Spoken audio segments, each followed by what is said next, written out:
ছাত্র আন্দোলনের রক্তাক্ত রাজপথ, প্রতিবাদী ক্রিকেটার শান্ত শরীফুল তাওহিদ হৃদয়।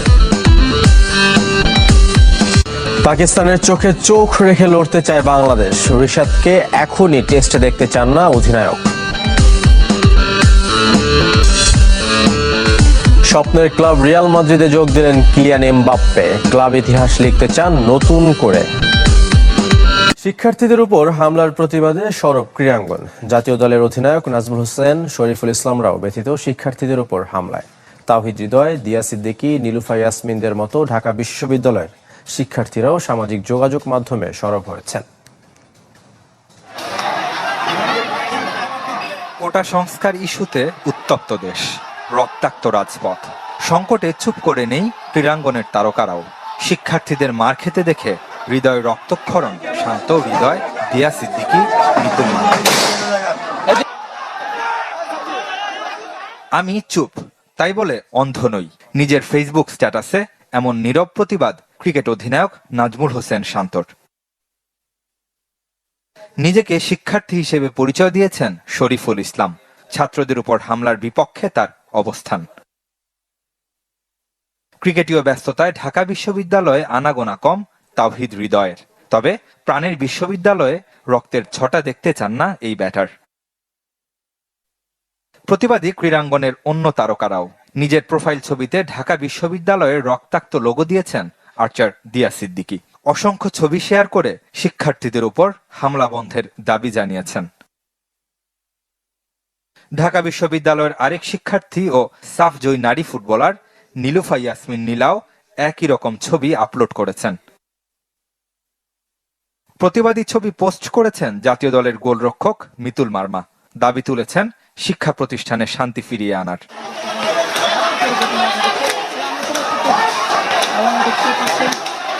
ক্রীড়াঙ্গনে কেউ সরাসরি, কেউ বা রূপক ভাষা ব্যবহার করছেন প্রতিবাদের। পাকিস্তান সফরে সমান তালে লড়াই করতে চায় বাংলাদেশ, অভিজ্ঞ ক্রিকেটার থাকায় সেটা সম্ভব বলে মনে করছেন অধিনায়ক নাজমুল হোসেন শান্ত। তবে সেই সফরে রিশাদ হোসেনকে দেখতে চান না তিনি। লেগ স্পিনার বিশ্বকাপে ভালো করলেও এখনই লাল বলে খেলার জন্য প্রস্তুত নন বলে জানিয়েছেন।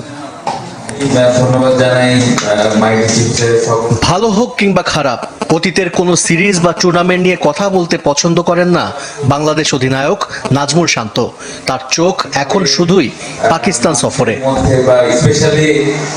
ব্যাটিং নিয়ে অনেকদিন ধরেই ভুগছে দল। কিছু ক্রিকেটার অস্ট্রেলিয়ায়, বাকিরা চট্টগ্রামে প্রস্তুত হবেন। বন্দর নগরীতে অন্তত 2টি ম্যাচ খেলবে টাইগাররা, তারপরই মিশন পাকিস্তান। যে সফরে চ্যালেঞ্জ অপেক্ষা করলেও অভিজ্ঞদের উপর আস্থা রাখছেন নাজমুল শান্ত। এটা অবশ্য অনেক চ্যালেঞ্জিং হবে, তারা খুবই ভালো দল, বাট আমার মনে হয় যে এই ফরম্যাটে আমাদের বেশ কিছু এক্সপেরিয়েন্স প্লেয়ার আছে, সো আরো বেশ কিছু প্লেয়ার আছেন। সো আমরা যদি আমাদের ওই এক্সপেরিয়েন্সটা শো করতে পারি এবং আমাদের ওই স্ট্রেংথ অনুযায়ী খেলতে পারি, অবশ্যই এই সিরিজটা ভালো হবে।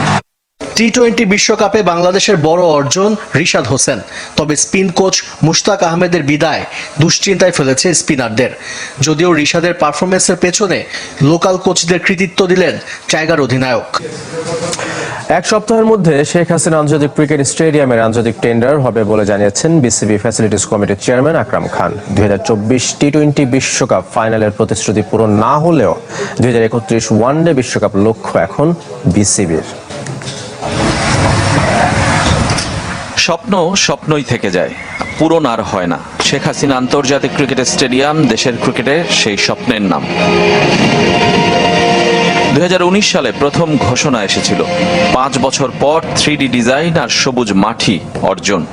নানা কারণে দেরি হলেও অগ্রগতি কম দেখছেন না ফ্যাসিলিটিস কমিটির চেয়ারম্যান।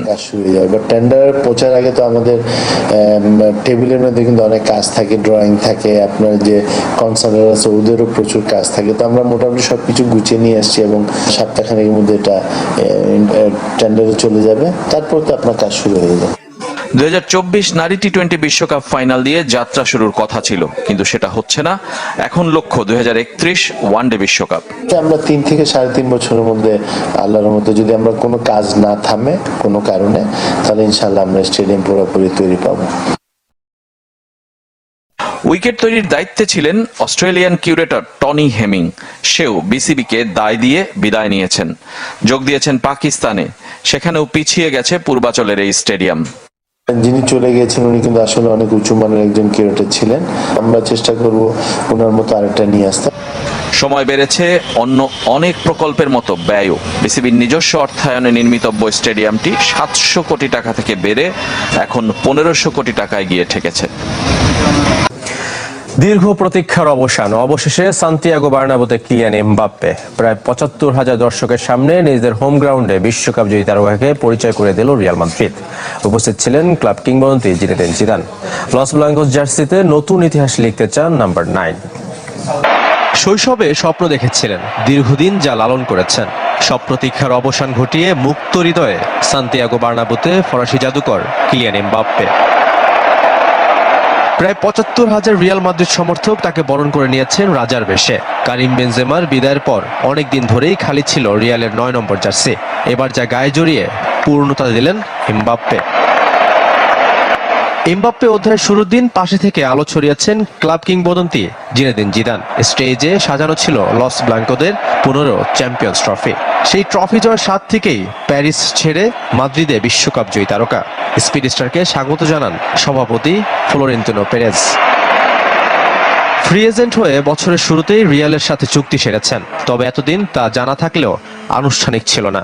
5 বছরের জন্য স্প্যানিশ জায়ান্টদের ঘরের ছেলে এখন এমবাপ্পে। এটা অন্যরকম অনুভূতি, এক কথায় অবিশ্বাস্য। আমি এই জার্সিতে খেলার স্বপ্ন দেখে অসংখ্য রাত কাটিয়েছি। ধন্যবাদ মাদ্রিস্তাদের যারা আমার প্রতি আগ্রহ দেখিয়েছে। এবার এই ক্লাবের ইতিহাসের অংশ হতে চাই। সংবর্ধনা শেষে ভক্তদেরও হতাশ করেননি বিশ্বকাপ জয়ী তারকা, দিয়েছেন ফুটবল উপহার। সোমবার থেকে কার্লো আনচেলত্তির অধীনে অনুশীলন শুরু করেছে রিয়াল মাদ্রিদ, তবে এমবাপ্পে যোগ দিবেন কয়েকদিন পর।